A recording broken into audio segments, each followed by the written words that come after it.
And there is beauty in non-reaction. There is beauty in detachment, and there is beauty in magnetic energy, in being unbothered.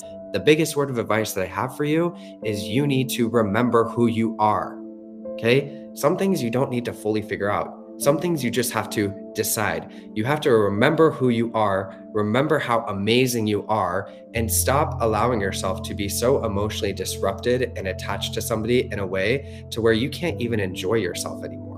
And I want to say this with compassion too, because you have to really think about the long-term implications of what it is that you're doing. If you want to fix something or you want to bring something together, the more you're bothered, the more you're upset, the more you want to change something, the more that you're waiting for text messages, the more that you are needing this person, you're undervaluing yourself. You're not prioritizing yourself. You're not feeling good with yourself. How is that going to get you what you want? I understand you may be frustrated in this moment and you may be wanting a specific thing, but the more frustrated and bothered you are by them, the more that you're needing them, the more you're not allowing yourself to have a good time. You're not remembering how amazing you are, and you're severely discrediting yourself, and you're cutting yourself off from the version of yourself that you need to be that can actually create the result that you desire.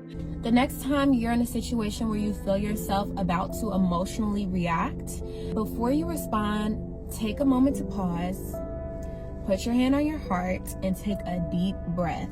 And ask yourself, will reacting right now align me with the outcome that I want? Or will it push me further away from it? And like I said earlier, it's all about integration. It's all about embodiment. Emotional regulation is not suppression, it's refinement. And refinement can feel annoying. Refinement can feel inconvenient. Refinement can feel scary. But it creates more magnetism, consistency, and it allows you the opportunity to mature. The goal of detachment is to set boundaries, meaning giving only what you're comfortable with giving, whether it's your time, love, energy, and regain your self-respect. Because I promise you, I know what it feels like to be in a one-sided relationship or to care too much about a job that doesn't care about me. It hurts. But the second I stopped chasing after my desires and letting it consume my life and control me, my desired life started to chase me back. And this is what true detachment should look like. It's when you remove all expectations, remove yourself from toxic situations, and learn the healthy way to practice emotional detachment so that you can reserve your energy only for the people and situations that you actually care about. There's an acronym called RAIN, and it stands for recognize, allow, investigate, and nurture. So recognize the feeling that you're feeling, recognize the emotion that you're feeling, and allow it. Allow yourself to be there for a second, to be in that state of feeling abandonment, of feeling fear, sadness, whatever it is that's struck a nerve within you. Feel that feeling. You can feel it internally. Allow it within yourself. Don't react yet. And then investigate. Where is this coming from? Where down the line, maybe in my family, maybe with past friendships, with past work trauma. Trauma can even come from work. It's crazy. And then nurture it. Nobody is worth your time, frustration, tears, okay? I understand people matter in our life, and when people are doing things that are obviously bothersome, like, yeah, it's easy to get frustrated. But above all else, your mental and emotional health is the number one thing.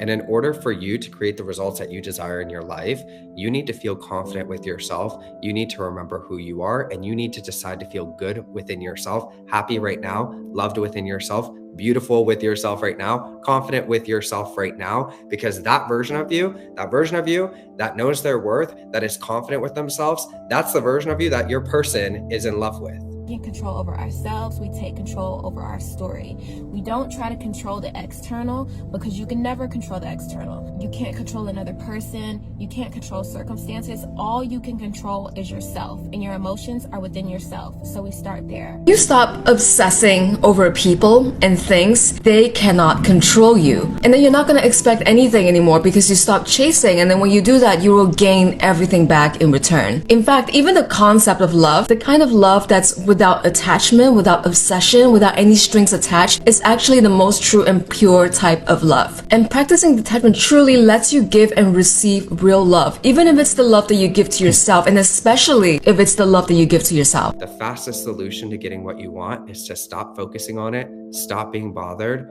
Remember how amazing you are. Go do things that you love to do that help you feel good within yourself, knowing and deciding how your life is going to unfold and how people are going to show up for you. And the more fearlessly you can step into that, the faster you're going to get your results. Because think about this logically too. When you're happy with yourself, when you're loved within yourself, when you're confident with yourself, when you're not chasing something, things come to you.